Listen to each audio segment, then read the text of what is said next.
station and whistle to the kids on the platform. Whistle, Edward. Thank you very much. Sadly, this was only the first in an increasing number of incidents. Biofuels locomotive used on the railway. We fueled her up and everything seemed fine. Then things got out of hand. The diesel began to burn her internal organs. Everything organic in the engine was soon burning. Have you ever heard a locomotive scream in pain? We tried rinsing out the fuel tank with water, but by then it was too late. Mavis's body would be kept under lock and key indefinitely. In an unexpected U-turn, Sir Topham Hatt would ban fuelled engines from being used on the island. Engines being displayed to tourists during the off-season. Many of these engines were failed biofusion experiments and were too ill to work or were already dead. They had to put a stop to that though.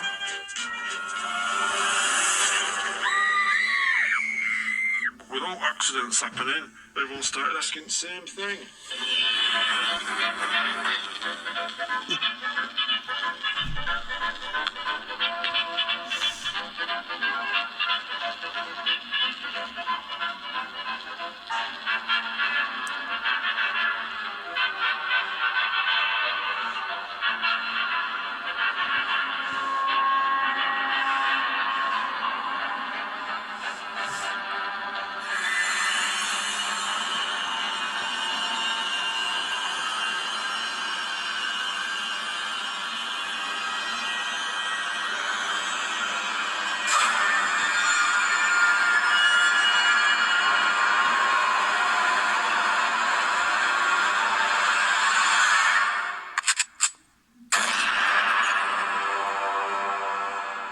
Professor Wilhelm Coddus. Then that turns to please to douse the fire.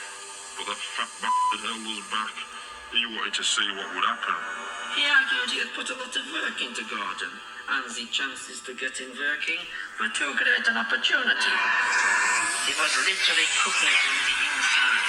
By the time we were to act, it was too late.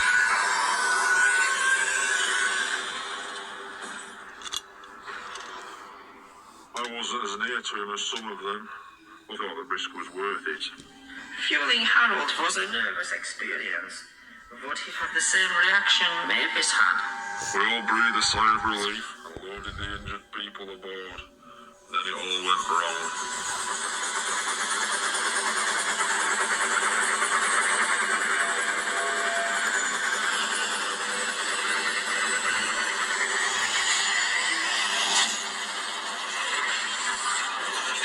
Harold's engine had worked fine, but what no one realized was most of Harold's lower extremities were permanently fused to his propeller system, material as well as engine parts. You'll feel a different engine and won't need special coal anymore. With those few words, he'd sentence Henry to death. Won't that be nice? Yes, sir, said Henry doubtfully. Everyone knew he won't see him again, and everything was sewn up nice and neat for that fat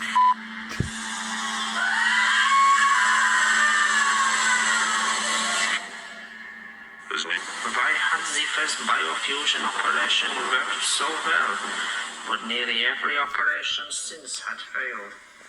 Sadly, Thomas found the reasons inside.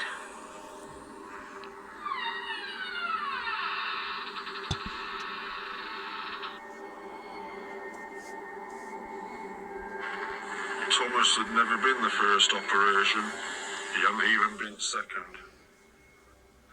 What shed number 17 contained was evidence of several attempts to create a tank engine with Thomas's DNA. These had been early tests made by people with no experience of an experiment of this scale. Ill-planned and unprepared, these procedures had used DNA from the human Thomas and had been as much the real Thomas as the tank engine the world had come to know and love. To us, Thomas the tank engine had been the Thomas we all knew as a boy. Part of the family the whole island's population had known and respected. since Wilhelm first arrived. In actuality, this tank engine was no more the real Thomas than all the failed creations made over the 12 months before. This Thomas had all the human Thomas's memories and experiences. He had learned what Thomas had learned, known who Thomas had known, but so had all the previous failures.